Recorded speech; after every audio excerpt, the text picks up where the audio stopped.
Bonjour Laetitia Lévy, merci de liker mes vidéos, de vous abonner à ma chaîne, ça me fait vraiment plaisir. Je suis ravie de vous retrouver. L'amour sous condition, c'est quelque chose que l'on connaît tous. On aimerait pourtant tellement pouvoir s'en défendre, c'est bien plus fort que nous. Et bien souvent, au nom de l'amour, qu'est-ce que l'on peut houspiller notre partenaire? Le pousser, le tirer, la secouer. Qu'est-ce qu'on dit en fait? On doute, on a peur, on a des blessures.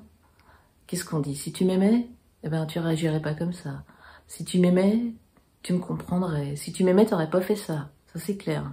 C'est vraiment les si qui tuent, les si exigeants, les si intransigeants, les si calculants, décortiquants.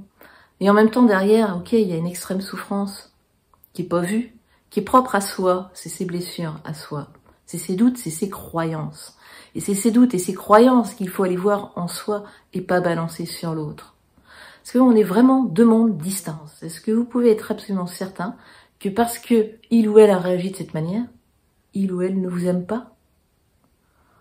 Je le répète, on est deux mondes distincts. Alors que faire? En fait, il est bon de revenir à soi. C'est quoi mes croyances? Qu'est-ce que l'autre révèle de moi? L'autre n'est que le reflet de moi, de mon monde intérieur.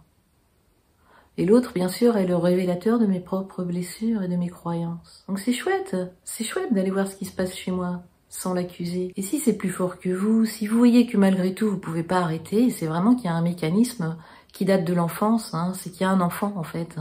Il y a un enfant à l'intérieur de vous qui demande toujours considération, réparation. Et comme je l'ai déjà dit, qui se trompe d'interlocuteur. Donc il est vraiment très très important de consulter pour vous faire aider, pour arrêter ces scénarios dévastateur. Alors bien entendu, ça dénote d'une souffrance, je ne cherche pas à vous faire culpabiliser. C'est qu'il y a quelque chose qui se rejoue et que bien souvent, pour que l'autre vous le fasse rejouer systématiquement, c'est que vous devez également chez lui réactiver des blessures. Donc là, vous êtes pris dans un engrenage, donc ça va se répéter comme schéma. Donc là, il est bon de vous faire aider. Je fais des thérapies de couple, si vous le souhaitez. Quoi qu'il en soit, je vous dis pas que vous êtes dans une situation idéale. Je vous dis pas de vous remettre en question de manière permanente. Regardez aussi qu'est-ce qui est, qu'est-ce que je veux, qu'est-ce que je fais. Et j'arrête de vouloir changer mon partenaire. Je vais voir en moi. Et soit je m'accommode de mon partenaire, soit non. Donc n'hésitez pas à me contacter, à prendre rendez-vous avec moi si vous souhaitez traiter cette problématique. Tout cœur avec vous. Prenez grand soin de vous. Vous êtes vraiment la personne la plus importante. À bientôt.